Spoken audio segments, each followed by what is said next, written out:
6:52 a.m. Okay. Hey guys, Daniel James here, and today what we're going to be doing is taking a look at Orchestral Tools' new library, Metropolis Ark 1. The way we're going to do this is I've written a short track on this screen here using the library. So what we'll do first is take a listen to that. Then what we'll do is we'll take a look at what the library has in it and how I used it in the track, and then we'll go through it and talk about each part individually. So let's kick it off with the track. Here we go.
So there was the short little track I wrote using Metropolis Ark and a few other instruments. At some point, I will go through and show you what each section sounds like by itself.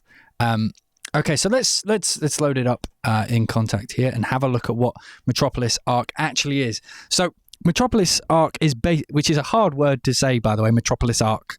Anyway, so it's essentially Orchestral Tools. Like it's their kind of overall ensemble of orchestral instruments. But this one's primarily aimed at epic composers. And when I say epic composer, I mean like full FFF loud versions of instruments. So the library covers, if we come up here to the top, you get it in multi-articulation and single. I prefer to work in single articulation, which is where each individual articulation is broken out into its own patch. You can load up a multi-articulation, which has all the articulations of that section in one instrument, which you key switch between. But because I use the single, I'm going to demonstrate the single. So as you can see, it comes in, you get a few different sections to it. You get the orchestral section, you get a choir section, you get a percussion section, and you get a band section. So at the minute, we're up in the strings here, so I'll just solo these out. So if we go to orchestra, you'll see you get high strings, you get low strings, you get some bassoons, You get some contrabassoons, you get some trumpets, a big horn section, I think 9 players. Then you get a smaller horn section of 3. I think that's what that means. Then you get some bass trombones, and you get some chimbassi, and then you get some tubas.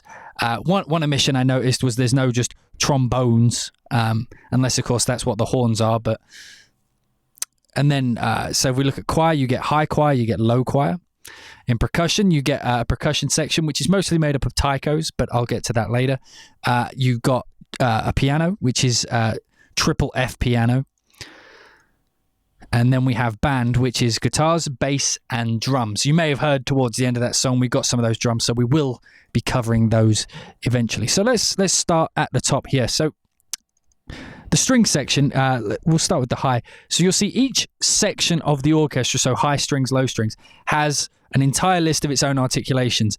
There is a lot of instruments and a lot of articulations, so we won't be listening to every single one today. I'll pick ones that seem interesting, and I'll kind of go through them as we get to them. So if you look here, we've got you get like your legato, you get sustains, you get tremolos, you get your short notes, so your spiccatos, you get Porto longs, you get Bartok pizzicatos, which is the snappy sound. You get crescendos, you get swells, you get tremolo. So let's start with the first one I use. So I use the short notes up here. So this is the high strings.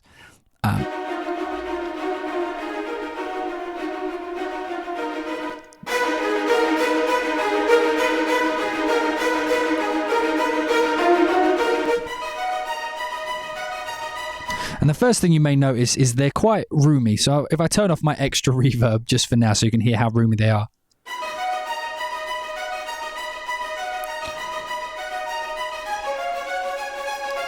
And that's one of the things I actually love about this library. That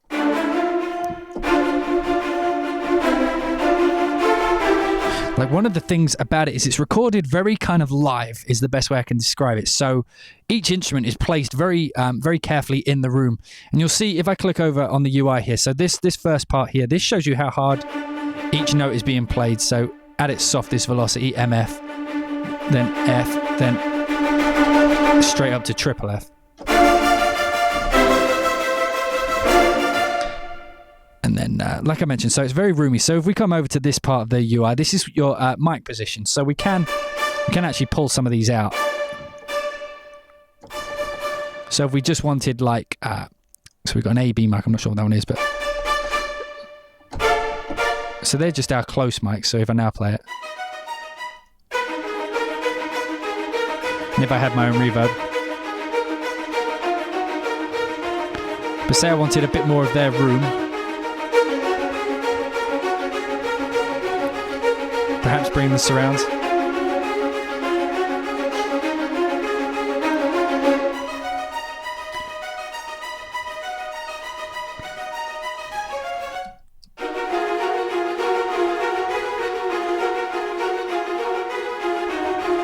One of the things I love about this library as well is it's very very sharp on the short notes. They're very, very snappy, which is good for this kind of music. So we've pulled down. We've had to play with the mic positions there. Just turn that back on. There we go.